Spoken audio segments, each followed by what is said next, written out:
शाह साहब, ये एक तो हम देख रहे हैं कि इस बार जो पीटीआई के लिए बड़ा चैलेंजिंग टाइम है। एग्जैक्टली सब ये बात करें कि अगर हम पुराने प्रोटेस्ट की बात करें 2014 की, उस वक्त तो इस्टेब्लिशमेंट एक पेज पे थी, कहीं ना कहीं सपोर्ट थी पीटीआई को, तभी वो एक धरना जो था वो कामयाब हो पाया था।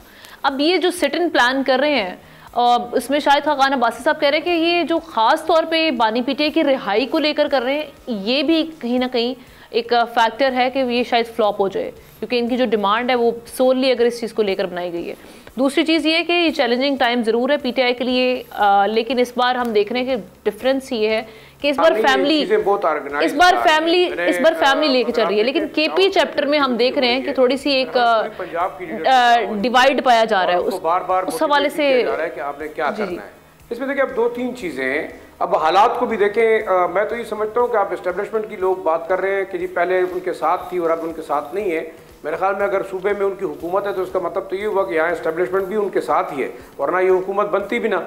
दूसरी बात ये कि आया डिमांड क्या आ रही है, क्या इस वक्त जो बानी पीटीआई की रिहाई के लिए अगर कोई पॉलिटिकल पार्टी मूवमेंट कर रही है तो गवर्नमेंट का पैनिक होना ये एक बड़ा कंसर्न दिखाई दे रहा है। डिफेंस मिनिस्टर एक्टिव हैं, उनके राना सनाउल्लाह एक्टिव हैं, बाकी पंजाब के मिनिस्टर्स एक्टिव हैं, और वो हर किस्म की एक्टिविटी कर रहे हैं जहाँ काउंटर करने के लिए। मैंने तो ये भी सुना कुछ पीटीआई की लीडरशिप ये जो है वो इल्ज़ाम लगा रही है कि जनाब वो लगते हैं कि बुशरा बीबी के एक एआई जो वो है एक सिंबॉलिक सा बना के उनका एक स्टैचू और उससे जो है वो स्टेटमेंट दिलवाई जाएगी कि जनाब पीटीआई बानी पीटीआई ने इस कॉल को, जब प्रोटेस्ट की कॉल को ख़त्म कर दिया है। तो इतना पैनिक क्यों है? देखिए पैनिक होने की 2-3 वजूहत हैं। देखिए प्राइम मिनिस्टर शहबाज शरीफ का साहब का जो विजिट है सऊदी अरेबिया का, OIC समिट, और उसके बाद जो लोगों के साथ बातचीत है, मेरे ख्याल में ये भी बड़ी अहम है। दूसरा, आप इस बात को खारिज इम्कान न कराएं कि अमेरिका के अंदर होने वाली डेवलपमेंट शायद पाकिस्तान के ऊपर असरअंदाज नहीं होगी।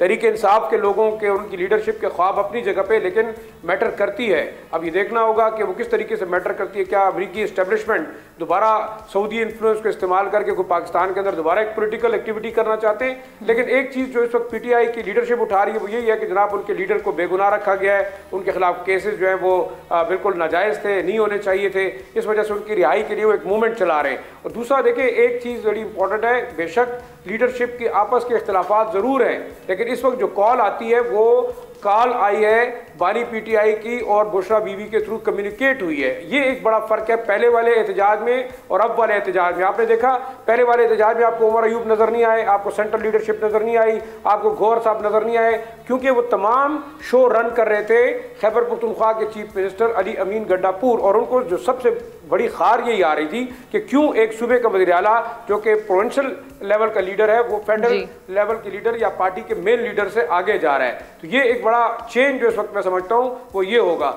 दूसरा आखिरी चीज़ देखें, जमात इस्लामी ने अपनी स्टेटमेंट दी है कि हुकूमत के हरकतें या हुकूमत के जो स्टेप्स हैं या जो इक़दाम उठा रही है इस प्रोटेस्ट को रोकने के लिए, वो शायद मेन रीज़न होगा तहरीक इंसाफ के इस मार्च या इस प्रोटेस्ट को कामयाब बनाने में। और दूसरा मैं ये समझता हूँ कि सियासी लीडर की रिहाई के लिए अगर हुकूमत पे तो प्रेशर नहीं डाला जा रहा, हुकूमत ने तो मेरे ख्याल में रातों रात नहीं निकालना। अब सवाल ये है कि आया अदालतें वाकई इस चीज़ को एक्सपीडाइट करेंगी? आखिरी जो मेरा नुक्ता है वो ये है कि इस वक्त आप देखें तमाम केसेस की जो है वो बाकायदा हर अदालत के अंदर डिटेल आनी शुरू हो गई कि बानी पीटीआई के खिलाफ 50 केसेज हैं, फलां लीडर के खिलाफ इतने केसेज हैं। तो इसका मतलब क्या हुआ?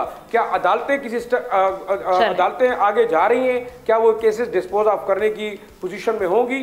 ये बड़ा आपको इस हवाले से पॉइंट आ चुका है। सब्सक्राइब करें और बेल दबाएं ताकि कोई खबर रह न जाए।